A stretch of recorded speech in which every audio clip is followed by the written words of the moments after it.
Hi friends, എല്ലാവർക്കും ഇന്നത്തെ വീഡിയോയിലേക്ക് സ്വാഗതം. അപ്പോൾ ഇന്ന് വളരെ എളുപ്പത്തിൽ തയ്യാറാക്കാൻ പറ്റിയതും അതുപോലെ തന്നെ ടേസ്റ്റിയുമായിട്ടുള്ള ഒരു ബീൻസ് മസാല കറിയുടെ റെസിപ്പിയാണ്.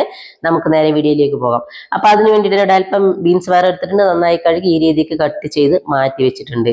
പിന്നീട് നമ്മൾ സ്റ്റൗവിലേക്ക് കടായി വെച്ച് അതിലേക്ക് ഒരു 4 ടേബിൾ സ്പൂൺ വെളിച്ചെണ്ണയാണ് ഒഴിച്ചു കൊടുത്തത്. അതിലേക്ക് 2 സവാള കട്ട് ചെയ്ത് ഇട്ട് കൊടുക്കുന്നുണ്ട്. ചെറുതായി കട്ട് ചെയ്ത് ഇട്ട് കൊടുത്ത് സവാളയുടെ കളറൊക്കെ ഒന്ന് മാറി വരുന്നവരെ നന്നായിട്ട് വഴറ്റിയെടുക്കുക. അപ്പം നമ്മൾ സവാളയുടെ കളറൊക്കെ ഒന്ന് മാറി വരുന്ന സമയം 2 പച്ചമുളക് കട്ട് ചെയ്ത് ഇട്ട് കൊടുക്കുക, അല്പം കറിവേപ്പും കൂടി ഇട്ട് കൊടുക്കുക. അപ്പം അതും കൂടി ഇട്ട് കൊടുത്ത് ഒന്നുകൂടി മിക്സ് ചെയ്യുക. പിന്നീട് നമ്മൾ ഇട്ട് കൊടുക്കേണ്ടത് നമ്മൾ കട്ട് ചെയ്ത് വെച്ച ബീൻസ് ആണ്, അതും കൂടി ഇട്ട് കൊടുക്കുക. അപ്പം അതും കൂടി ഇട്ട് കൊടുത്ത് ഒന്ന് നന്നായിട്ട് മിക്സ് ചെയ്തെടുക്കുക. പിന്നീട് നമ്മൾ അതിന് ആവശ്യത്തിനുള്ള ഉപ്പും കൂടി ചേർത്ത് കൊടുക്കണം. അതും കൂടി ചേർത്തിട്ട് 1/2 ടീസ്പൂൺ മഞ്ഞൾപ്പൊടിയും കൂടെ ചേർത്ത് കൊടുത്ത് ഇതിനെ ഒന്ന് നന്നായിട്ട് മിക്സ് ചെയ്യുക. അപ്പോൾ ഇതൊക്കെ ചേർത്ത് കൊടുത്ത് നന്നായിട്ടൊന്ന് മിക്സ് ചെയ്തതിന് ശേഷം നമ്മൾ ഇതിനെ ഒന്ന് അടച്ച് വെച്ച് ഒന്ന് ലോ ഫ്ലെയിമിൽ വെച്ച് ഇതിനെ നമ്മൾ ഒന്ന് കുക്ക് ചെയ്തെടുക്കേണ്ടതുണ്ട്. അപ്പം ഇടയ്ക്ക് 1-2 പ്രാവശ്യം ഇതിനെ നമ്മൾ ഇളക്കി കൊടുത്തുകൊണ്ടിരിക്കണം. ആ ഒരു സമയത്തേക്ക് നമ്മൾക്ക് ജാർ എടുക്കുക, 2 തക്കാളി കട്ട് ചെയ്തിട്ട് കൊടുക്കുക, അല്പം അണ്ടിപ്പരിപ്പ് ഇട്ട് കൊടുക്കുക, നന്നായിട്ട് അരച്ചെടുക്കുക.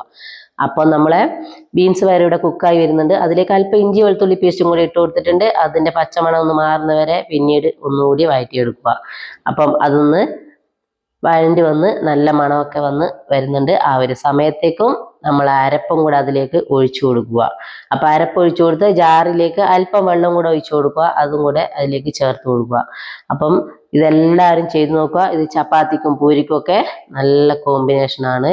അപ്പം വളരെയധികം ടേസ്റ്റി ഉണ്ട്. അപ്പോൾ അതുപോലെ തന്നെ ഫീഡ്ബാക്കും കൂടി അറിയിക്കുക. അപ്പോൾ ഇതെല്ലാം ഒഴിച്ചു കൊടുത്തതിന് ശേഷം നമ്മളെ ഒന്ന് അടച്ചു വെക്കുക. അടച്ചു വെച്ച് അതിൻ്റെ ആ വെള്ളമൊക്കെ ഒന്ന് വറ്റിച്ചെടുക്കണം. അപ്പം നമ്മൾ നന്നായിട്ടൊന്ന് തിളച്ച് വന്നിട്ടുണ്ട്. അപ്പോൾ ഒന്നുകൂടി ഒന്ന് നന്നായിട്ട് അതിനൊന്ന് ഇളക്കി കൊടുക്കുക.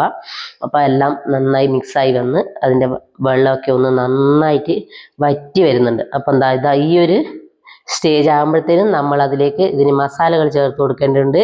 അതിലേക്ക് 1 ടേബിൾ സ്പൂൺ മല്ലിപ്പൊടിയും 1 ടീസ്പൂൺ മുളക് പൊടിയും 1/2 ടീസ്പൂൺ ഗരം മസാലയും 1/2 ടീസ്പൂൺ ചെറിയ ജീരകം പൊടിച്ചതും കൂടെ ചേർത്ത് കൊടുത്ത് ഇതിനെ ഒന്ന് നന്നായിട്ട് മിക്സ് ചെയ്യുക.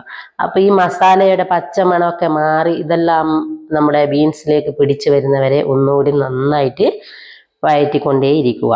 അപ്പോൾ ഇതൊക്കെ ഒന്ന് നന്നായിട്ട് പിടിച്ചതിന് ശേഷം നമുക്കിതിലേക്ക് പിന്നീട് ചേർത്ത് കൊടുക്കേണ്ടത് നമുക്ക് ആവശ്യത്തിനുള്ള വെള്ളമാണ്.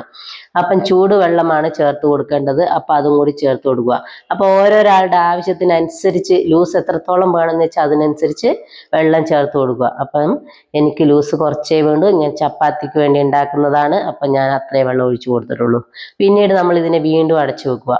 നന്നായിട്ട് തിളച്ച് അതിൻ്റെ വെള്ളമൊക്കെ ഒന്ന് വറ്റി വരുന്ന സമയം നമ്മൾ അതിലേക്ക് കസൂരി മേത്തിയാണ് ഇട്ട് കൊടുക്കുന്നത്. കസൂരി മേത്തി ഒന്ന് ഉടച്ച് ഇട്ട് കൊടുത്ത് അതിലേക്ക് പിന്നീട് ലാസ്റ്റ് ചേർത്ത് കൊടുക്കുന്നത് അല്പം മല്ലിയിലയാണ്.